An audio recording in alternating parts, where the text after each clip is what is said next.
Greetings, friends! Welcome back to another episode of the Film Alchemist podcast, the show where we look at movies we love, break them apart, to find out what gives them their magic.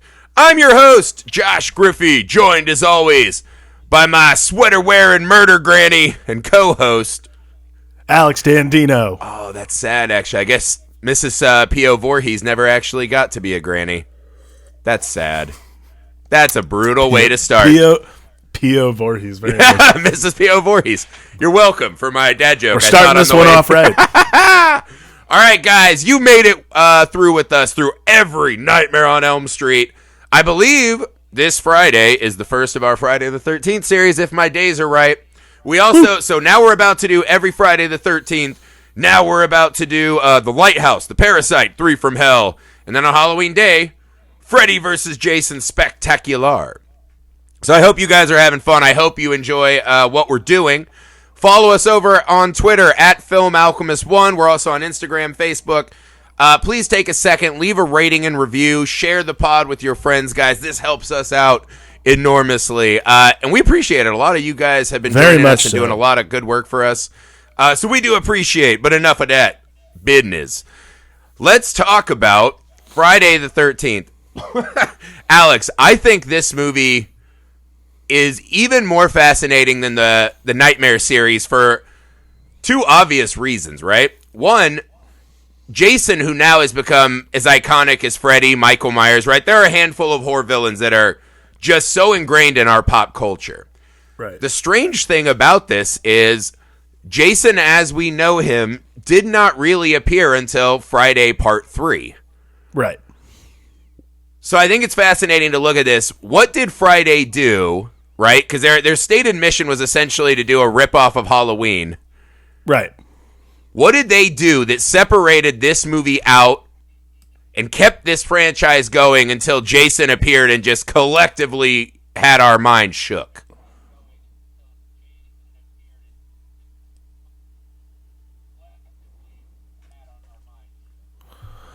I mean, I think, well, yeah, so, like, Halloween, it's interesting, like, I don't know if they've admitted that they totally ripped off the original Halloween idea. If I'm not mistaken, Sean Cunningham specifically said he saw Halloween and was just like, yeah, we're going to do that for cheap.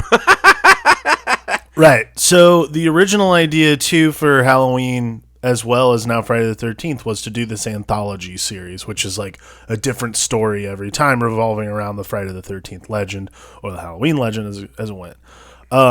Obviously, they didn't do that, and instead they decided to make stories based on this, I would call probably the legend of the Voorhees family, which seems to be pretty robust as time goes on.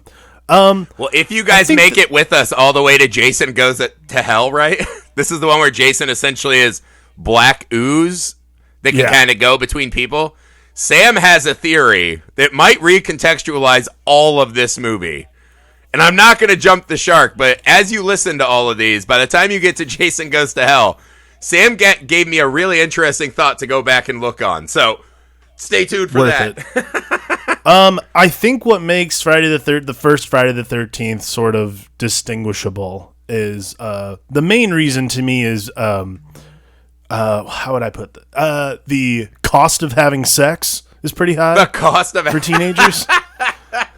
I know that's pretty like well-tread territory, but it is like kind of notable in that I don't remember watching many horror movies from this era that basically penalized high schoolers for getting laid.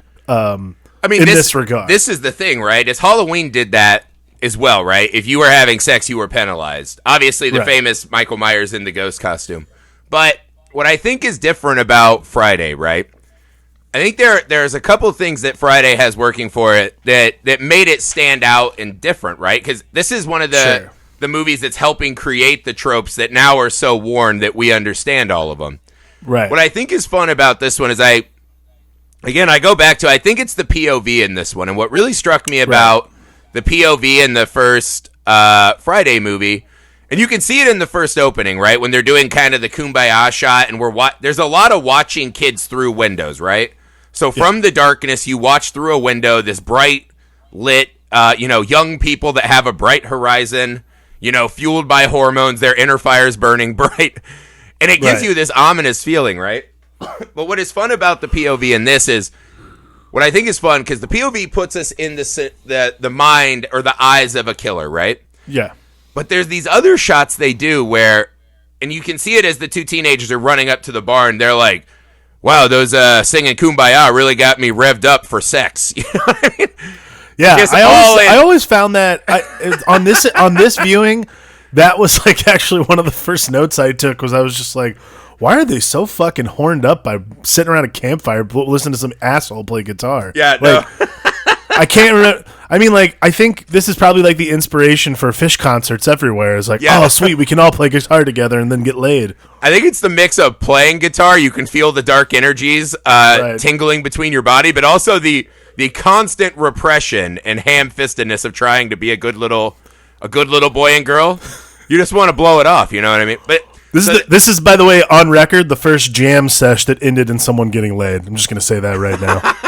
Yeah, I know. When I was in college, as soon as a dude brought out a guitar, it's like, you got to get the fuck out of my house, dude. It was the Animal House thing. It's interesting how that changes. Like, yeah, it was absolutely Animal House. As soon as a guy brought out a guitar, like, you're done. Get out of here. Like, it never fails, too, because once they put away the guitar, you're like, you just know. You're like, I don't need to talk to this guy. Nothing good's coming out of that face. You know, I like indicators in life. The world is too full of people and content to be wasting my time. And it's like, can you speak in power chords? I don't know. We'll figure it out. But so the interesting thing I noticed in this opening scene, right? There's a shot that really stuck with me, and I think this is kind of the fun trick of this opening, right? Is we have our POV of the killer watching the kids. We cut away to another shot right next to it of the kids actually walking. So when you pair the POV with a cutaway, that also is kind of it's just a standard traditional narrative shot, right? Watching people move through a frame. What it does by putting them side by side, right? That juxtaposition puts us in the spot where now we, the audience, are forced to have the eyes of a killer, right? Because when you're in the POV and the camera moves and shakes, I think that movement gives you a little separation where you're like, oh, that's obviously a crazy person. That's not me. Right. When you juxtapose it with now you're watching the kids as this kind of godlike predator and you know what's coming, it's actually a really fun trick. And then the other thing they pair with that is the first time anyone sees the killer, right? The two kids, he kind of gets a smile on his face. And he's like, oh, come on, we weren't doing anything. Right. And this is actually a really important part of this one early in the film. Think of any other movie like this. When they see the killer and they don't immediately react in horror, you know that the killer is not a traditional madman or a monster, right? This is a killer that does not immediately set off red flags and then is able to get close enough to murder them. So that extra level of, oh my God, now I'm forced to look through the eyes of a killer, and the killer is just one of us. It's a really good trick. Well, like, imagine watching this in 1980 and seeing that, and, like, then, because it's interesting, because obviously, you know, we have, it's 1980, it's almost 2020, so we have, like, almost 40 years of hindsight to, like, know that it's definitely going to wind up being P.O. Voorhees at the end. But, like, what is interesting is, like, watching that in 1980, the movie actually is less of a horror movie and much more of this, like, kind of whodunit almost. Yeah, like, very the whole time so. when you're watching it, like, I was watching it again this time, and I was like, none of these kids are, like, that scene struck me, but then also just, you're like, all these kids are new. It could be a townsperson. It's definitely not Crazy Ralph or anything like that, but, like, I'm literally, like, because they try to throw you off the scent with that Crazy Ralph thing in the very beginning. Yeah. I'm like, could be a cop. I guess it could be that As soon as Crazy Ralph got on, like, the old bicycle, the Wicked Witch Road, I'm like, well, that's not tough enough. Yeah, no. This guy's not the dude. But, like, but it's interesting because it starts off with, the first one is much more about who's the killer than it is like, oh my God, we know who the killer is. Right. Like, I think that's probably the more intriguing thing about the first movie altogether is that it's just a different animal in and of itself. Like, again, we've now gone through 40 years where there are movies like Jason X and Freddy vs. Jason. Like, we've taken this mythos beyond comprehension to another level. But this movie in and of itself contained is just a slasher of an unknown origin. Like that's a really fascinating. It's a fascinating thing to keep in mind when you're watching this. And I think it's that extra layer of bringing us more and more into the eyes of the killer. Right. And like you said, it is this whodunit because we constantly have people reacting not in horror. Right? And that it's the trick that Halloween pulls off as well, where it puts the fear in a world that you'll be, right? That's kind of the joke of Jason to me is I think he's one of the least scary people, not only because of the superhuman character he becomes, but you're like, I don't go camping. Right. You know, I'll be fine. Until we learn he goes to New York and San Fran. He's pretty well traveled, actually. And fucking very well space, traveled. Right? Very, and hell. Very and well hell, traveled. Yeah, Gentlemen. Jesus God. This guy's passport is legit. No, but it's that the fear that is omnipresent, right? And again, it's the stalking of these young kids. What I was struck by in this first one, there is how honestly most of the kids are pretty nice. Like there's not a lot of kids that are real rabble rousers. There's the super annoying jokester kid. Yeah. And you're like, that's almost the biggest sin of the movie. I mean, that's the worst part is like he clearly must die. Like everyone else is just like there. Like you don't want to like really bother anyone. Yeah, and it's interesting because Kevin Bacon's with like his girlfriend, right? Yeah, it's not Kevin just Bacon, like a sleazy hookup. Kevin Bacon is just like getting laid by his girl, man. Like that's just his life. He's living his best life. Like he's just being there. And it's funny actually. I was watching it and I was like, "Hey, it's Kevin Bacon," and Andrea was just like, "Get the fuck out of here," because I think a lot of people forget he was in the movie. Yeah, this is just not one of those movies that comes up as part of him. But that's like the power of the mythos of the Friday the 13th series is just like you could put anybody famous in those movies and it does not become their movie. It's still a Jason movie or it's still a Voorhees movie. A lot of people pop up in these horror franchises of the 80s, right? Yeah. But I like the Kevin Bacon scene too because the producers are like, we've got something here. Let's get a close-up of that bacon butt. You know what I mean? Almost all of these 80s movies were like tits. We need tits and bush, right? But this guy's like, this kid's got magic. Let's get a real close-up of that butt squeeze. You know what I mean? But even that scene, right? That scene is beautifully... I think what I was struck by going back and rewatching this, because I've seen the Friday the 13th movies so many times, if you just add up all the different movies, I was struck by this kind of low-budget rip-off film.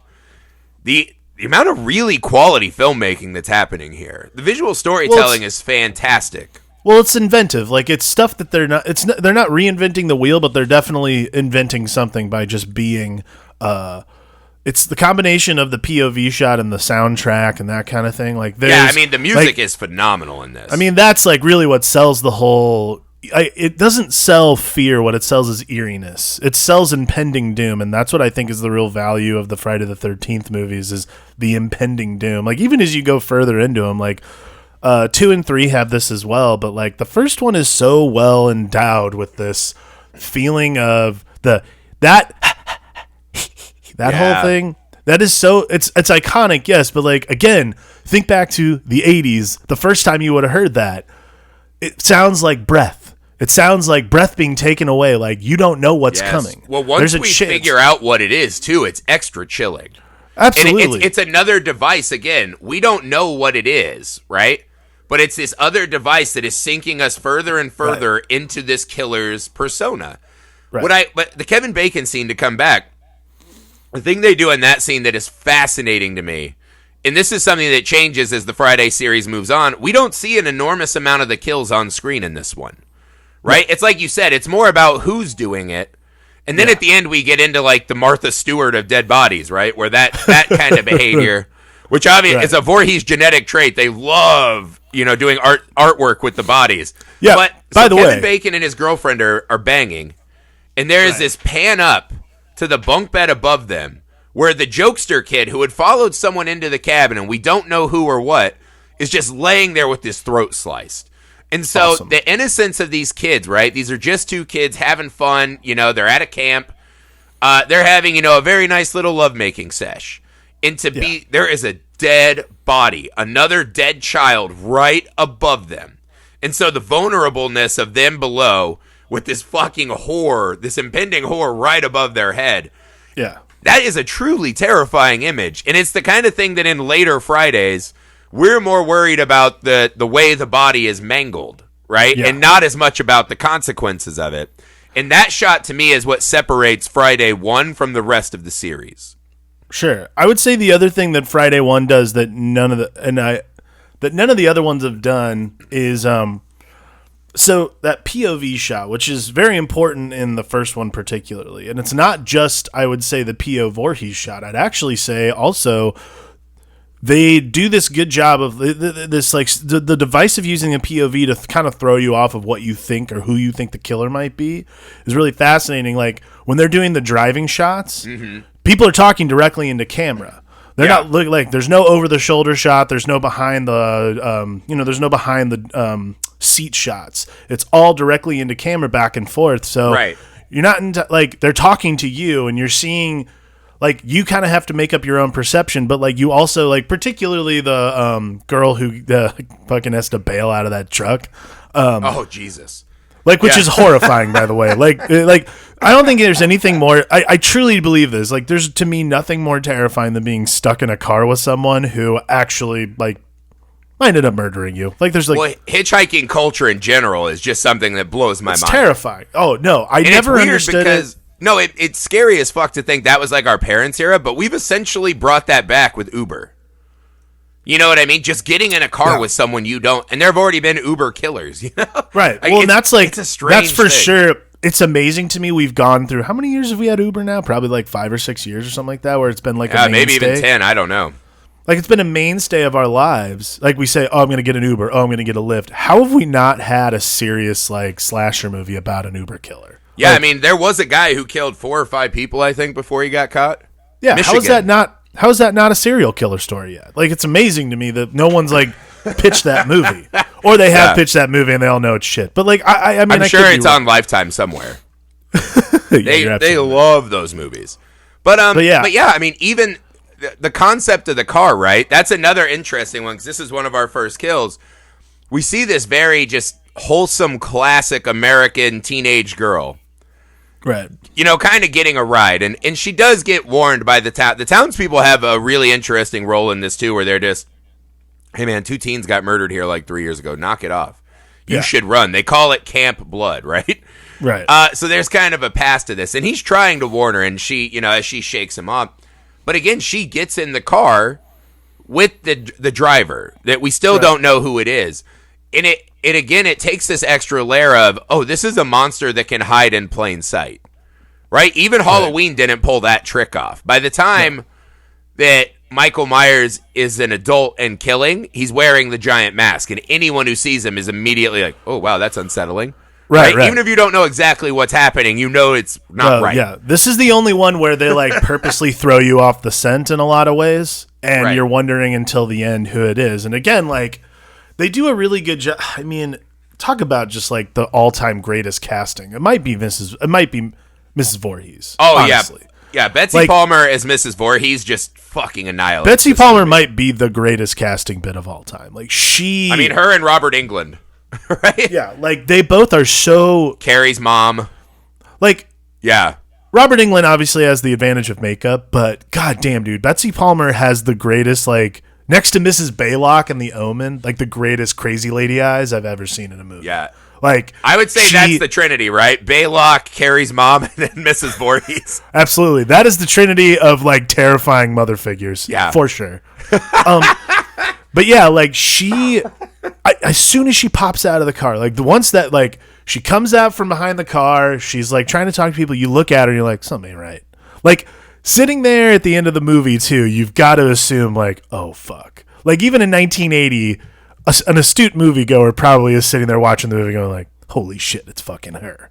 Like, and then she starts talking and starts babbling, and again, like, every other movie, this would be considered overacting, but she just does some, like, when she starts, like, lamenting, like, I told Steve not to open the camp again, like, that kind of thing. Yeah. When she starts lamenting, like, every other movie, you'd be like, what an overacting piece of shit, but oh my God, it's so chilling.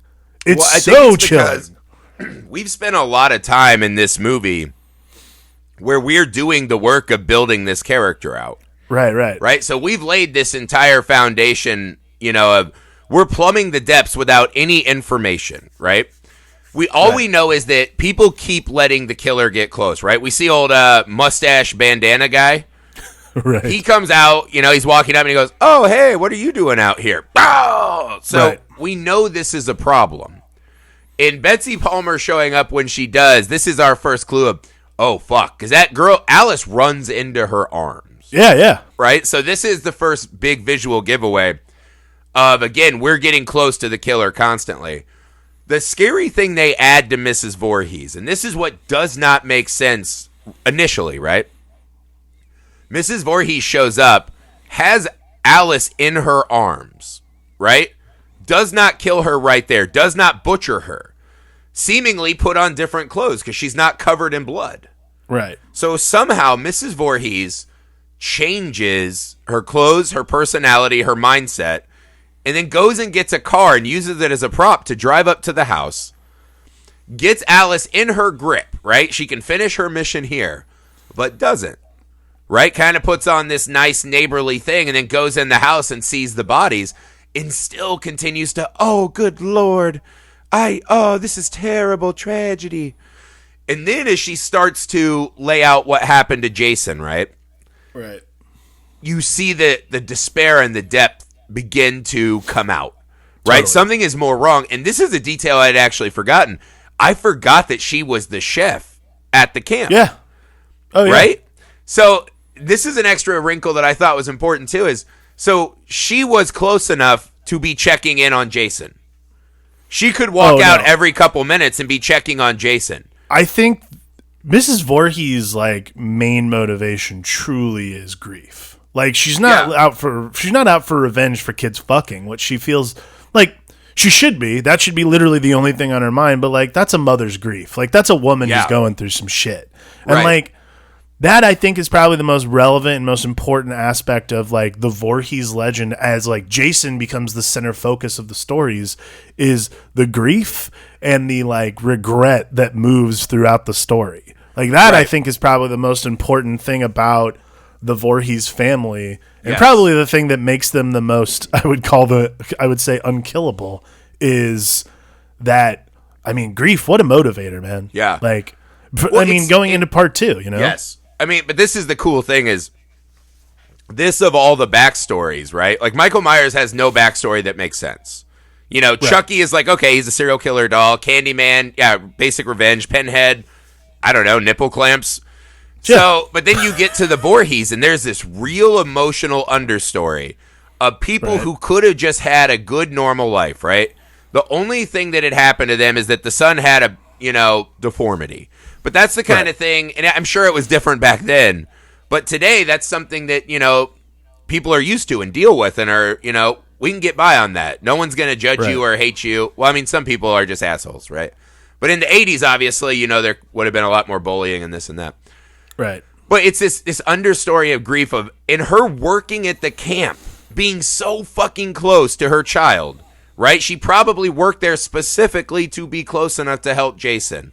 Right. And this camp is probably an opportunity to try to help integrate him.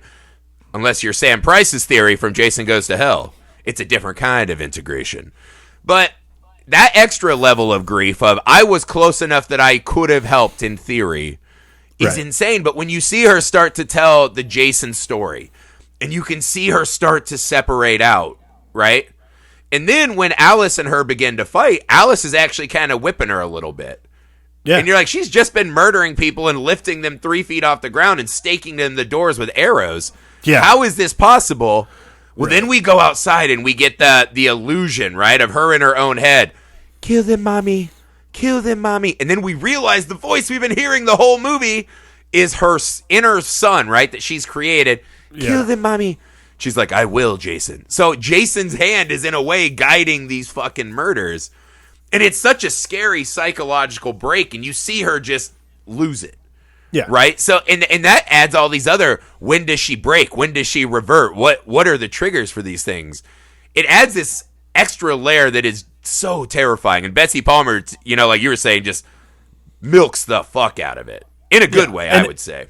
Yeah, exact. No, I think in a great way. And honestly, every other movie you've seen from the 80s, she would be tagged for overacting. Yeah. 100% of the time. For sure. But holy shit, dude, she makes it it's also this combination of psychologically we all just sort of give it up for mother's grief. So like, oh fuck. Dude. Well, you're a parent now too, right? Yeah, exactly. I'm not going to tag. I told you this for sure. When you have kids, the way you watch films totally change. Absolutely. And so now you watch Friday the 13th, and you're like, what if my son was the one there? And counselors, sure. Were too busy fingering to watch him, and he was deformed, and people are bullying him, and I was close enough, but I didn't know, right? Yeah. Like the extra 100%. Headspace you can get into, and everyone can sympathize with loss of a child, but it's just so much more acute when you can look over and be like, "There's my child." Absolutely. Do you know? I read this. This was actually pretty interesting too, and I wonder if this would have changed our perspective on Jason at all. Was that it was actually, I think it was Tom Savini and two other people who were the ones that suggested he be a deformed kid. Yeah, because originally he was just supposed to just be a kid who drowned. Like, yeah, no deformities, no anything, and then it was them who said he should be different. Yeah. Like, I wonder would have affected the storytelling or the way we interpret the story at all, like our sympathy towards Jason. Because honestly, like, that's fascinating. I think the extrapolate on that. How do you mean? Well, I think the way and it's like I was thinking about this because I sat down and watched 3 of these in a row, right? And I sat there, and at the end of the day, like I really felt bad for Jason Voorhees. Like, yes, he's a murderer and all that other shit. But I also have a great deal of sympathy for somebody who, and again, you're right, because I have a kid now, who has like such a strong bond with their mother to the point where but that's like also their only friend. So if he was a normal kid, like a kid without deformity, a kid without any issues, who just maybe was a loner, like would that have changed my perception at all? And I mean, like I guess the answer would be it has to. Because I mean, it has to, though, right? Like, I mean, this is the point. Why do Savini and them say that? Because they understand that the deformity is an extra emotional trigger for us. It's very much like my kids want to watch all the kids' movies, and at this point, Hunter's almost 5. It's like we've seen all the kids' movies. Right. And so I was like, what's one that we haven't seen or watched in a long time? We started watching Hunchback of Notre Dame, right? Oh, yeah. And the biggest lesson that, because we kind of talk throughout the movie, and he's like, what's this? Why does he live up there? Why are they not, like, why won't they play with him? And I was like, well, some people would look at him as monstrous. And he's like, what? He's just got that kind of innocence of a child. He's like, why? And I was like, well, some people would see a deformity, and, they're uncomfortable around that. It makes us feel bad because we don't have that obstacle, so, we have guilt over it, and some people internal, that whole thing. Sure, yeah. And I think what you're getting to is, in a very specific, scalpel-sharp way, when we hear that Jason was deformed, again, and knowing when this movie happens, we are building this extra narrative of he was probably picked on, the counselors probably were more neglectful of him because they were uncomfortable, and we do he obviously needed more help. It adds context to his death and why his mother was at the camp. Right. It, like you said, it adds this extra. We just assume that their bond is so tight because, the mother's love can overcome all these things. And we assume that the other people can't. So it seems like a small thing, right? But if it was just a dead child, right? I mean, if it was, look, I don't mean to trivialize. Look, if it was my kid, I would be fucking furious and sad. I'm with you. No, I'm not just saying like, 5 normals. Who cares? Normals? Fine. Drown those fuckers. Like, no, that's not what I'm getting at all. A bathtub ducky with the normal kids. I don't care. But one Jason, no. But I think what it is, and this is, how it is when you tell a story, right? Like I remember writing a script once, and I wrote this one extra adjective in a description for a character, and it ruined my whole short film because they were all stuck on, well, why did you use this word with this character? That, and I'm like, do you guys not read the rest of that? But that's how it is, right? That one adjective that's all we get of Jason too. There's no flashback. There's no anything else, right? We know that he's a child, he's dead, and he's deformed. Right? So that's all we know about him. So that's a third of the information we have about that boy. Right. And it makes the other two more deep. It makes everything a little more cohesive to the point where like you do feel sympathy going forward for all of the movies. Like even as we get into the more like insane stuff like Jason Goes to Hell, Jason Takes Manhattan, like the weirder things, I don't think I've ever felt the amount of sympathy I felt for Jason as I did watching these 3. I'm like, this kid has been through the fucking ringer, and now he has this eternal bond of bidding to do for his dead mother.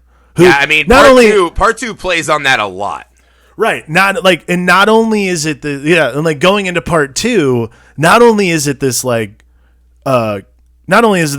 sort of like trance like motivation of like, I have to do this for my mother. There's also this deep grief that like, oh, my fucking mom got iced in the first movie, so like now I'm like super upset. Like, right. There's so much grief built into part 2 that it makes part 1 that much more like coherent and that much more cohesive. Because look, you could chalk it up to like a slasher movie, and again, like I'll be completely honest with you, Friday the 13th movies are not necessarily my favorites, or not necessarily my cup of tea. But this viewing and thinking of it that way, and it very well might be, like we've talked about, I have a kid now. Yeah. Something about it crystallized for me this viewing, where I was like, fuck, dude, there is some serious sadness going on here. Well, especially in part 1 and 2. 3 is kind of where it breaks into the more standard Jason we understand, right? But the other, I mean, there's just so much to break down, right? Also, just the idea of just watching this kind of sad mother stalking around the camp trying to kill another child, right? The absurdity of that image and logic, it adds this whole other thing, right? She's not a tradition. I mean, again, like Halloween did it when in the opening we see a killer who has a man hand, right? Obviously like a 6-foot-tall man, and they pull the mask off and it's just this cute, innocent kid, right? There's something extra scary about the lack of the madman, out front, right? Like when you see Frankenstein's monster in those old Karloff movies, you're like, right, I would be fucking scared of that. If I saw that guy coming at me in the shadows, I'd be scared, right? But she looks like everyone has an aunt or a mom or a Mrs. Voorhees in their life. And to see that lady snap, it's so strange. And the fight scene lasts a long time. Oh, it goes forever, man. Yeah. Like, honestly, I was surprised. I'm like, I can't believe that. Like, honestly, at the end of the day, I was like, Alice survived. This is shocking to me. Like, I was like, how did she get through this? Like, this is a woman who literally, how she did it. Yeah, well, yeah. Like, there's so much, like, again, the Voorhees must be the strongest family on earth, like just bred strong, because again, lifting someone and like putting arrows through them and like stapling them to a door, essentially. I mean, she lifted the Joker kid up onto the second bunk. She tied old Stash upside down in the tree. You're like, this is serious CrossFit Games level power that misses. But that's like in a way, as the series gets more supernatural, it feels like she's imbued with some kind. It's the old. A mother's adrenaline. She can flip a car if she needs to save her kids. She's definitely like Hulk-like strength the entire movie, and like, but like covert behind the scenes shit. Which I guess like. Well, I asked my wife when we were watching. I was like, "Come over here," and she's like, "What are you doing?" And I just picked her up, right? And I was like, "How would I like get your ass up on a bed?" And I was like, my wife is not probably as heavy as some of the guys in this movie. And I was just like, oh, definitely not. Sorry, I don't want her to hear that and be like, what the fuck? You know what I mean? My wife is tall and slender. You know that. But, you're just like, how would I lift my wife? I've lifted her before. It's like, how would you do these feats of strength that are required of Mrs. Voorhees? And you're like, oh, there's some extra power. Oh, my God. See, the light of God came down and shined on me as soon as I started talking. But no, I mean, I think that's the thing. And the death of Mrs. Voorhees is extra intense, too, because she doesn't put up any defensive moves. No, she's all offense, man. Like, but she seriously sits there and does it reminded me of the Monty Python scene where Lancelot keeps barreling over the hill because she's just with her mouth open, doesn't even get a hand up, right? Like take a forearm off or take a hand off, just takes that machete right to the neck. Yeah. And in that moment, you wonder if something had snapped and she had clicked back into the more Mrs. Voorhees dominant, and her grief is overwhelming. Maybe she sees a moment to escape this eternal grief of hers. Right. It's a weird moment in the film where you're trying to understand why she doesn't defend herself. And I know what people say is, oh, well, they had to end the movie. All right, well, think of it more in a more fun way, right? It's like my discussions this weekend about Joker, where some dipshit always pops up and is like, well, the whole movie could have been a hallucination of a crazy person. And I was like, yeah, that's cool. Let's just turn our conversation into the most boring, useless waste of time. Cool. Yeah, great. Like, cool. If we're gonna sane elsewhere everything, then what the fuck are we doing here? Or we can pretend what we saw is a story that was put together for a reason for us to explore the human mind. Let's go. And so that's what I'm always wondering, Mrs. Voorhees, was that a moment where Mrs. Voorhees kind of impotently keeps trying to kill this Alice girl? She should have been able to handle her based on what we've already seen. Is there some part of her that didn't want to keep going after this? Was there some part of her that realized she would be taken away from the location of the grief, go to jail, something like that? Well, Did Mrs. Voorhees want out? I would say, I would put it this way. I would put it this way. Based on just like, since we're talking a lot, I've watched so many horror movies this month. You poor man. I would like, as far as like horror movie rules go, she did not have sex on camera, did she? Alice? No. No, she did commit one of the biggest sins of the movie, though, which is engaging in a game of strip Monopoly. Yes, strip Monopoly. But doesn't that seem like? Can you imagine being like, "Well, I'm naked and now I have to play for 4 more hours until I slowly go back"? That's a horrible idea. Oh. Who does that? I mean, I was trying to think. I was like, "What is the least sexy foreplay of all time?" Strip Monopoly. No. I think strip Risk would be way less. No, strip Risk is aggressively powerful. There's an animal ferocity to Risk that I would like, and the betrayals, right? When she's like, "You betrayed me for 1 bra cup," and it's like, "You're damn right I did. I'm coming to Iceland." That would be sexy. Trying to think of other, like strip Boggle or strip Sorry, something like that. Literally any game that's ever been invented. Chinese checkers doesn't matter.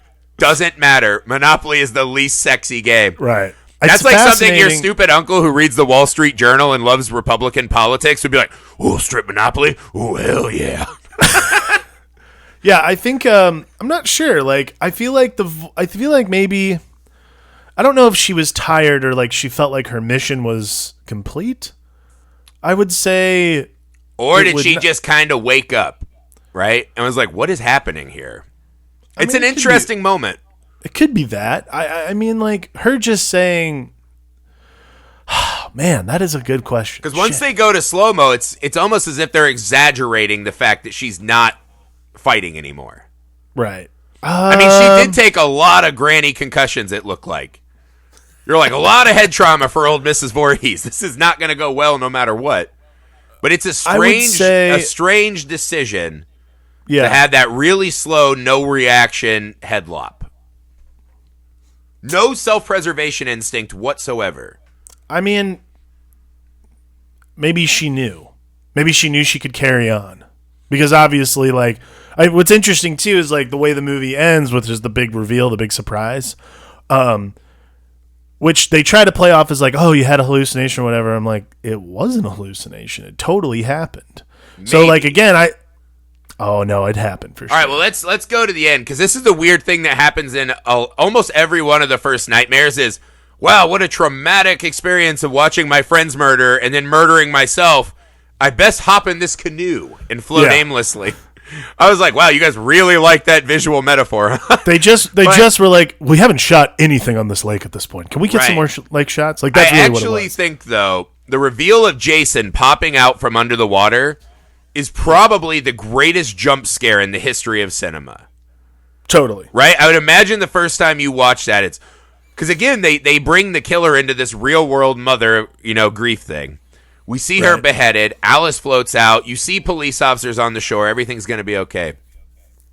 When he erupts from that serene lake and is deformed and covered in muck, it adds this extra layer of supernatural ghoul, which is so fucking brutal. It's awesome. This is my biggest beef with the Nightmare series, is that the first 3 movies love to do the extra scene that doesn't help at all. Right. Imagine if that movie had just cut on the rippling water as she's pulled under. And that's all you're left with is, oh my God. But the waking up and saying, oh, it was obviously a dream. Or was it? Right? Because they try to come back to, well, he's still out there. Right. All right, well, maybe. Like, I think what they're saying is that, you can leave it open to Jason is eternally out there, right? That this trauma will forever be a part of this place. Fine. Yeah. Fine. I fine. think it's such an unnecessary, silly extra scene, right? To have that powerful of an image to end on. And just, let's go ahead and fuck this up. We're like a hospital talkie scene. Bummer. It'd be interesting to watch that whole movie recut and end on that shot. Just end on him dragging her under. Because then because the whole ending seems to be her saying he's still out there. Yeah. Well, we just saw him fucking drag you under. We know he's out there. We don't have to say it. Right? Like, just leave that for the audience and be like, oh, fuck. Could you imagine? By the way, this is one of those things I love to do. My uncle is really into horror movies. And so he's the one who told me his like famous Exorcist story about how people in the theater were just fucking losing their minds. Yeah. So I always love to take myself, imagine being in one of those theaters at this time when you're not seeing a ton of stuff like this, and that fucking kid erupts out of the lake. What must be happening in those theaters? I mean, I think you hear... I bet people were losing their fucking minds. Like, I think it's less gasp and more... I mean, like, you'd hear, like, legit horror girl screams. Yeah, like, legit screaming. Yeah. Well, that's what I mean, right? So imagine being in those theaters. Who even was paying attention to what happened in that hospital? Oh, no. That theater was probably in a full lather at that point. I mean, again, like, think about that last shot, too, which is shot in this really beautiful, like... Yes. That really beautiful like lake ripple. It's kind of washed out and like it's like a soft lens. And it's very beautiful and it's a landscape painting, right? Oh yeah, this her chaotic handheld kind of movie we've been watching. Yeah. It's now like you a just slow have this push wide, in. serene, yeah, like the slow push in and her hands just like drifting on the water. Like it's literally like a fucking fresco painting. Like you're just like this is just a fresco from the 80s, and then whoosh. And the makeup is fucking awesome. This kid that we've heard of. And this is the other thing, because then you're like, oh my God, was he triggered by his mom's death? Is he coming back for revenge? Was he there the whole time? Why didn't he just go hug his mom? Why didn't he just go hug his mom and go live in the basement, right? And she can feed him counselors one at a time so it's not as conspicuous. Like, they're hitchhikers that could be your buffet. So your mind is racing and exploding. Don't go to a hospital and tell me it may have been a dream. Don't do that. It's one of the great sins of cinema is the over-explained moment. Yeah. Where someone filmed this thing that, we talk about alchemy on this show all the time, right? There are things in movies that you just add them together, and it is a magical lightning explosion, right? Like a Mjolnir from Thor. And it just works, right? That moment is burned into our minds, and you have a primal reaction. Well, like, but then some executives are like, I don't know. Well, we need to explain it away. I actually think that has a lot to do with the time. Like, the time period of this movie coming out probably required an explanation. Like, Psycho's the best example of this. Psycho's ending is so shocking and so surreal. Right. But the reason that, like, you have that, like, voiceover of Norman Bates' mother describing herself, and, like, you get that slow, like, rather than it just being, like, silent, and you get a nice slow push in on Norman Bates when he starts smiling, like... The reason that they have to like have this big long explanation of what it was is because at that time absolutely nobody understood psychoanalytics, psychology, the psychology of serial killers. So that they had to do is explain the trauma he suffered and then explain further. So like rather than just have Norman Bates' mother's voiceover, you have to have a doctor explain like, well, here's what happened to him and here's how it went down. I actually think that probably is the 1980 equivalent of this, which is... I had a dream. I'm in the hospital now. I had such profound trauma, and I still think he's out there, though. Like, that's what I think it is. It's also a more visceral image of just... Again, I think Psycho could have stood, but the time is right. In the 80s, we all understand the undead ghoul. Right? Like, the intense power of that moment being kneecapped by this extra scene. Right. Just a bummer, man. It's and especially in hindsight when we know where this is going. Right? We know he is still out there. God, look, the light of God just crushing me today. Loving you. But yeah, so I mean, I looked back, and on this film, I was struck by, I think you said it best, right? There's a lot of creative filmmaking. The powerful use of the POV and then jumping back and forth between, instead of doing one really long POV of Mrs. Voorhees walking upstairs to find kids, cutting to another, shot on sticks so that we can see... now we're the killer point of view, that kind of stuff. The kids not necessarily being killed on camera is a thing that is so foreign to Friday the 13th at this point. Right. It adds this extra layer. Again, like you said, it's this really cool whodunit. And by the time we discover whodunit, there is this amazing performance of just a woman in grief, right? That, this constantly reliving this horror and inflicting it on these other fairly innocent kids, which is another thing that becomes very foreign in Friday. I think this is the movie that stands apart and on its own. And I think it's one of those, too, at this point, I think most fans have kind of pushed it down their rankings a little because it's not classic Super Jason as we like. But I think it actually might be the most well-made of all of the Friday the 13th films. It definitely has the most heart, I would say. It's in my top 4. I haven't settled on my official rankings yet, but I was really impressed with the actual filmmaking of this one. As you should be. It's fascinating. Yeah, it was good, man. It was a really interesting, fun journey. And the journey is not over for Jason. He will erupt from the lake again in Friday the 13th. Part 2, which we will be delivering you on Monday, I believe. So while you wait for us, please rate and review the pod wherever you find us. Share it on your socials. Get a hold of us and let us know what you would like to hear in December, man, when we stuff your stocking. Give you whatever movies you want. And next month, the pod breaks bread. Movies that have really cool dinner scenes or dinner parties. So we got some awesome movies coming up. We have some awesome guests coming. So many good things in the theaters. For the Film Alchemist, I'm Josh Griffey. I'm Alex Dandino. What if it was just like, instead of that whispering, he's just like, Mom, I'm in the fucking lake still! Totally different series.